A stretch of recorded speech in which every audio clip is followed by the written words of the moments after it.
எல்லாருக்கும் வணக்கம். ரொம்ப நாள் ஆச்சு நம்ம வீடியோஸ் போட்டு.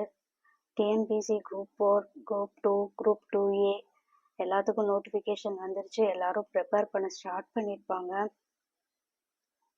இந்த டைம் ரொம்ப டைம் இருக்குது, ரொம்ப டைம் கேப் இருக்குது. நம்ம ஈஸியாக டெய்லி ஒரு டாபிக் படித்தா கூட ஈஸியாக இந்த குரூப் எக்ஸாம் கிளியர் பண்ணிடலாம். நம்ம டெய்லியும் நிறைய படிக்க தேவையில்லை. டெய்லியும் ஒரு டாபிக் தெளிவாக நம்ம அந்த டாப்பிக்கில் கிளியராக ஒரு டாபிக் டெய்லியும் 1 மணி நேரம் படித்தா கூட போதும். ஈஸியாக நம்ம இந்த எக்ஸாம்ஸ் இந்த இயர் எக்ஸாம்ஸ் நல்லா கிளியர் பண்ணிடலாம். சரி வாங்க நாம் இன்னைக்கு டாபிக்குள்ளே போகலாம்.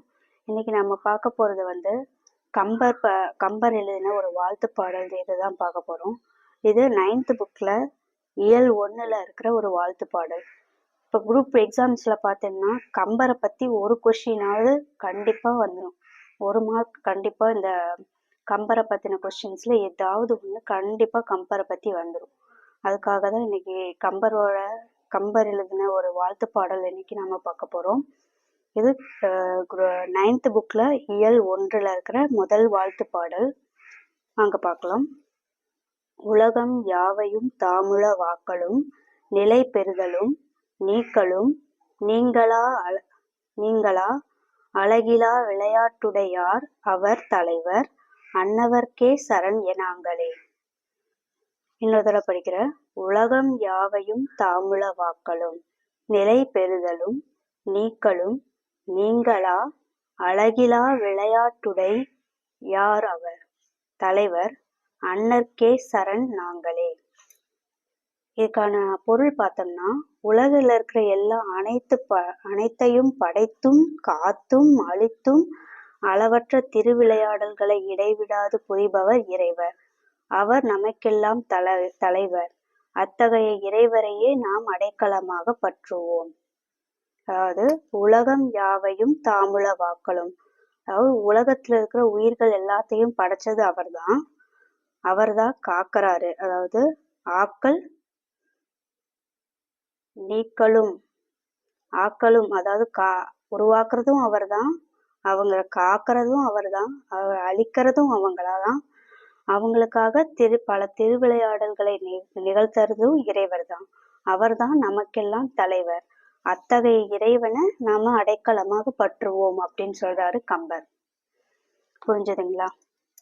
இதுல உளவாக்கல் தாமுளவாக்கல் அப்படின்னு வருது பாத்தீங்களா? அதுல உளவாக்கல் அப்படிங்கிறதுக்கு என்ன பொருள்னா உருவாக்குறது, அதாவது படைத்தல் தொழிலை செய்வ இறைவன். நிலை பெறுதல் அப்படின்னா காத்தல், நீக்கல் அப்படின்னா அழித்தல் அர்த்தம், நீங்களா அப்படின்னா இடைவிடாது, அழகிலா அப்படின்னா அளவற்ற, அன்னவர் அப்படின்னா அத்தகையவர், தலைவர்னா இங்க நம்ம தலைவர்னு யாரை சொல்றோம்? இறைவரை சொல்றோம். சரண் அப்படின்னா அடைக்கலம்.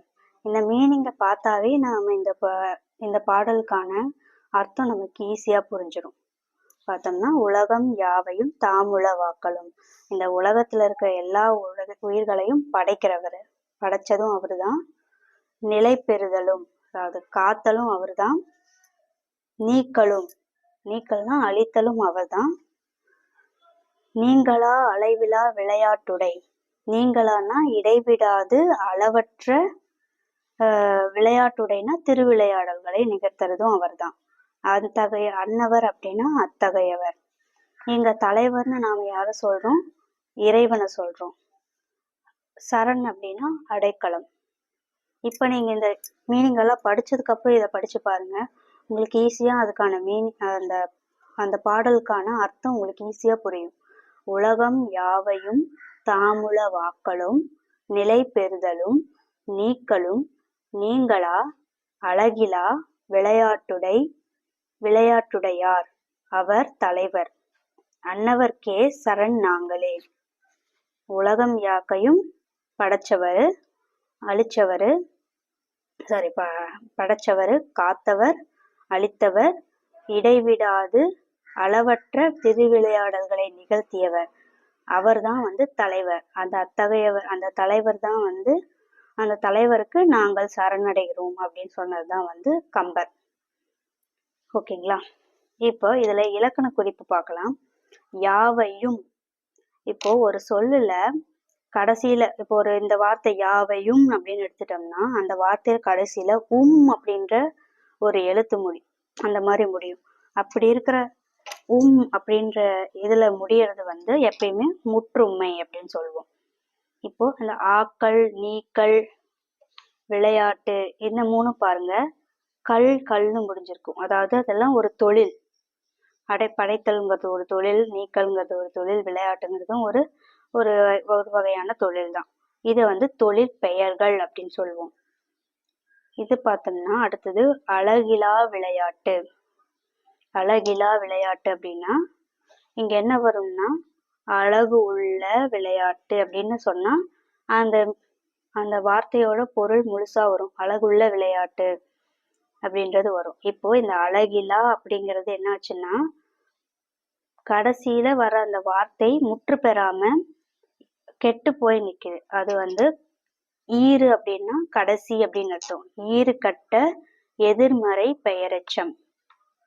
விளையாட்டுங்கிறது ஒரு பெயர். இப்போ இறுதியில பெயர் சொல்லை கொண்டு முடிஞ்சா அது பெயரெச்சம். ஈறு கெட்ட அப்படின்னா இந்த கடைசியில வர எழுத்து எப்பயும் நாம ஒரு ஒரு வார்த்தையை முழுசா முடிப்போம்ல, அது முடியாம பாதியிலே நின்னுச்சுன்னா அது ஈறு கெட்ட அப்படின்னு சொல்லுவோம். இந்த அழகிலா விளையாட்டுக்கு என்ன மீனிங்? அதோட இலக்கண குறிப்பு ஈறு கெட்ட எதிர்மறை பெயரெச்சம். இப்போ இதுல ஒரே ஒரு பகுபத உறுப்பிலக்கணம் தான் நமக்கு கொடுத்திருக்காங்க. உடையார். அதை எப்படி பிரிச்சு எழுதலாம்னா உடை கூட்டல் ஈ கூட்டல் இந்த யாரை மட்டும் இது பகுதி, இந்த விகுதி கடைசியில மட்டும் பிரிச்சிருக்காங்க. ஈ கூட்டல் ஆர் அப்படின்னு. இந்த உடைங்கிறது பகுதி, ஈங்கிறது சந்தி, ஆறுங்கிறது பலர்பால் வினைமுற்று விகுதி. ஓகேங்களா?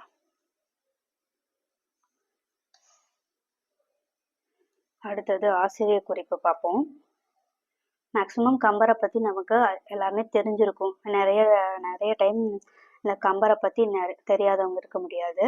இருந்தாலும் இதுல இருக்கிற ஆசிரியர் குறிப்பை நம்ம பார்த்துட்டோம்னா இதுல இருந்து ஒரு கொஸ்டின் கண்டிப்பா வரும். அதுல ஒரு கொஸ்டின் நான் சொல்றேன் பாருங்க. ஆசிரியர் குறிப்பு. கம்பர் நாகப்பட்டினம் மாவட்டம் மயிலாடுதுறைக்கு அருகில் உள்ள தேரெழுந்தூரில் பிறந்தார். மயிலாடுதுறை, நாகப்பட்டினம் மாவட்டம் மயிலாடுதுறைக்கு பக்கத்துல தேரெழுந்தூர் அப்படின்ற ஊர்ல பிறந்தாரு. இவர் கம்பராமாயணம், ஏர் எழுபது, சிலை எழுபது, சரஸ்வதி அந்தாதி, சடகோபர் அந்தாதி, திருக்கை வழக்கம் ஆகிய நூல்களை இயற்றியுள்ளார். இது ஈஸியா ஞாபகம் வச்சுக்கணும்னா கம்பர் எழுதினது கம்பராமாயணம் நமக்கு தெரியும். எழுபதுல பார்த்தோம்னா ஏர் எழுபது, சிலை எழுபது, அந்தாதியில சரஸ்வதி அந்தாதி, சடகோபர் அந்தாதி, திருக்கை வழக்கம். மொத்தமே கொஞ்சம் ஒரு 6 நூல்கள் தான் இருக்கு. ஈஸியா மனப்பாடம் பண்ணிடலாம். கம்பராமாயணம் அது நமக்கு ஈஸியா ஞாபகம் வந்துடும். 70ல ஏர் 70, சிலை 70, அந்தாதியில சரஸ்வதி அந்தாதி, சடகோபர் அந்தாதி, இன்னொன்னு திருக்கை வழக்கம். ஓகேங்களா? இவர் குலோத்துங்க சோழனின் அவை புலவராக விளங்கினார். இது பாத்தீங்கன்னா இந்த கொஸ்டின் நிறைய குரூப் எக்ஸாம்ஸ்ல கேட்டிருக்காங்க. கம்பர் யாரோட அவையில அவை புலவராக இருந்தார்? குலோத்துங்க சோழன் அப்படியும் கேட்பாங்க. இல்லைன்னா குலோத்துங்க சோழரின் அவையில் அவை புலவராக இருந்தவர் யார் அப்படின்னு கேட்கறதுக்கு சான்ஸ் இருக்கு. அது கம்பர், குலோத்துங்க சோழரின் அவை புலவர். ஓகேதா? அடுத்தது திருவெண்ணெய்நல்லூர் சடையப்ப வள்ளலால் ஆதரிக்க பெற்றவர். இந்த கொஸ்டினும் நிறைய காம்படிட்டிவ் எக்ஸாம்ல கேட்டிருக்காங்க. திருவெண்ணெய்நல்லூர் சடையப்ப வள்ளலால் ஆதரிக்க பெற்றவர் யார்? கம்பர். குலோத்துங்க சோழனோட அவை புலவர் யார் ஆதரிச்சா இவரை? திருவெண்ணெய்நல்லூர் சடையப்ப வள்ளல். அடுத்தது கம்பருக்கு உண்டான சிறப்பு பெயர்கள் பார்த்தோம்னா கல்வியில் பெரியவன் கம்பர், கவி சக்கரவர்த்தி. கவி சக்கரவர்த்தியும் சொல்லுவாங்க, கல்வியில் பெரியவர் கம்பர்னு சொல்லுவாங்க. என்னோட இவரோட காலம் கிபி 12ஆம் நூற்றாண்டு. ஓகேங்களா? நூல் குறிப்பு. இந்த நூல் பத்தி பார்த்தோம்னா வடமொழியில வால்மீகி முனிவர் எழுதிய ராமாயணத்தை தழுவி எழுதப்பட்ட நூல் தான் கம்பர் எழுதிய கம்பராமாயணம். ஆனா நாம தான் சொல்றோம் கம்பராமாயணம் அப்படின்னு. ஆனா கம்பர் இந்த நூலுக்கு என்ன பேர் வச்சார்னா ராமாவதாரம். இதுவும் ஒரு இம்பார்ட்டன்ட் கொஸ்டின். இது நிறைய காம்படேட்டிவ் எக்ஸாம்ஸ்ல கேட்டிருக்காங்க. கம்பர் கம்பராமாயணத்திற்கு இட்ட பெயர் ராமாவதாரம். ஓகேங்களா? இதுல எத்தனை காண்டம் இருக்குன்னா பாலகாண்டம், அயோத்திய காண்டம், ஆரண்ய காண்டம், கிஷ்கிந்த காண்டம், சுந்தரகாண்டம், யுத்த காண்டம். இதை எப்படி ஞாபகம் வச்சுக்கிறதுனா ராமாயணத்துல ராமர் குழந்தையா இருக்கிறப்போ, அடுத்தது அவங்க அயோத்தியில இருந்தப்போ ஆரண்ய காண்டம், அடுத்தது கிஷ்கிந்தா காண்டம்ங்கிறது அனுமன் சந்திச்சது, அடுத்தது சுந்தரகாண்டம். சுந்தரகாண்டம் அப்படிங்கிறது அனுமனுக்காகவே தனியாக எழுதப்பட்ட ஒரு காண்டம். யுத்த காண்டம்ங்கிறது கடைசியில அந்த போரை பத்தி குறிப்பிடுறது. மொத்தம் இந்த 6 காண்டம் தான். இந்த உலகம் யாவும் தாமுல வாக்களும் இது கம்பராமாயணத்துல பாலகாண்டத்துல முதல் பாடல், வாழ்த்து பாடல். முதல் வாழ்த்து பாடல் தான் நமக்கு இங்க கொடுத்துருக்காங்க. ஓகேங்களா?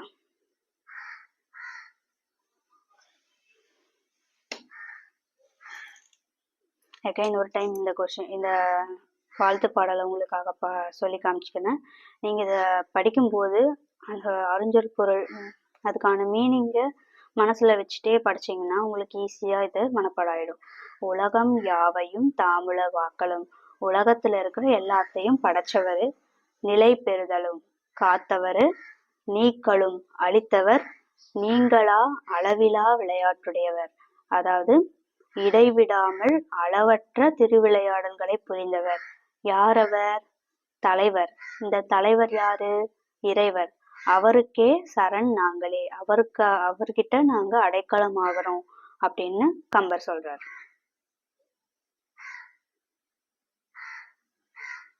ஓகேங்களா? உங்களுக்கு இந்த வீடியோ பிடிச்சிருக்கும்னு நினைக்கிறேன். நெக்ஸ்ட் வீடியோல அடுத்த ஒரு டாபிக் நாம பார்க்கலாம். தேங்க்யூ. நம்ம சேனலை ஃபாலோ பண்ணுங்க, சப்ஸ்கிரைப் பண்ணிக்கோங்க. Thank you for every one.